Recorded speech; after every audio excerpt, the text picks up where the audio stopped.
சென்னை சேப்பாக்கத்தில் நடைபெற்ற வங்கதேசத்திற்கு எதிரான முதல் டெஸ்ட் போட்டியில் இந்திய அணி 280 ரன்கள் வித்தியாசத்தில் வெற்றி.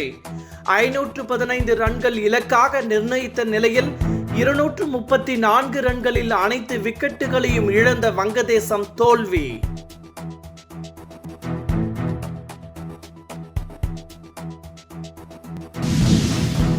ஜெயலலிதா மறைவிற்கு பிறகு முதலமைச்சராகும் ஆசையில் 3 மாதங்கள் தமிழ்நாட்டில் டேரா போட்டவர் நிர்மலா சீதாராமன்.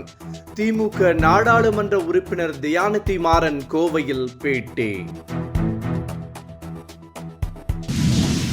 அடுத்து நம்மீதும் வழக்கு போடுவார்கள் என்ற அச்சத்தில் ஓபிஎஸ் அறிக்கை வெளியிட்டுள்ளார். எஸ்பி வேலுமணி உள்ளிட்டோர் மீது வழக்கு பதிந்ததை கண்டித்து ஓபிஎஸ் அறிக்கை வெளியிட்ட நிலையில் திமுக அமைப்பு செயலாளர் RS பாரதி விமர்சனம்.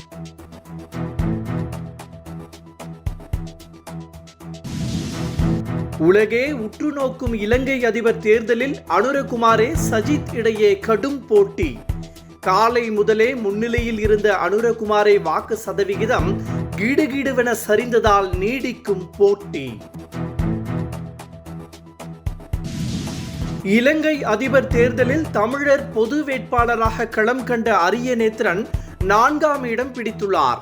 இலங்கை அதிபர் தேர்தலில் முதல் முறையாக தமிழர் பொது வேட்பாளராக களம் கண்ட அரியநேத்திரன் சுமார் 2.20 லட்சம் வாக்குகள் பெற்று முன்னிலை. தமிழக மீனவர்கள் மீதான இலங்கை அரசின் அட்டகாசமும் அத்துமீறலும் இந்திய இறையாண்மைக்கு விடப்பட்ட சவால். இலங்கை கடற்படையின் அத்துமீறலை இனியும் தொடர இந்திய அரசு அனுமதிக்க கூடாது என பாமக தலைவர் அன்புமணி ராமதாஸ் வலியுறுத்தல்.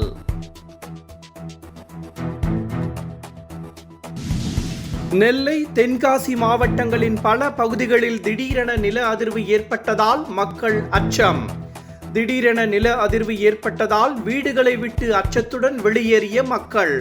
நில அதிர்வால் பாதிப்புகள் எதுவும் ஏற்படாத நிலையில் அதிகாரிகள் விசாரணை. முந்தைய ஆட்சியில் நடந்த தவறுக்காக 11 நாட்கள் கடும் விரதமிருந்து ஏழுமலையானிடம் மன்னிப்பு கேட்க உள்ளார் துணை முதல்வர் பவன் கல்யாண்.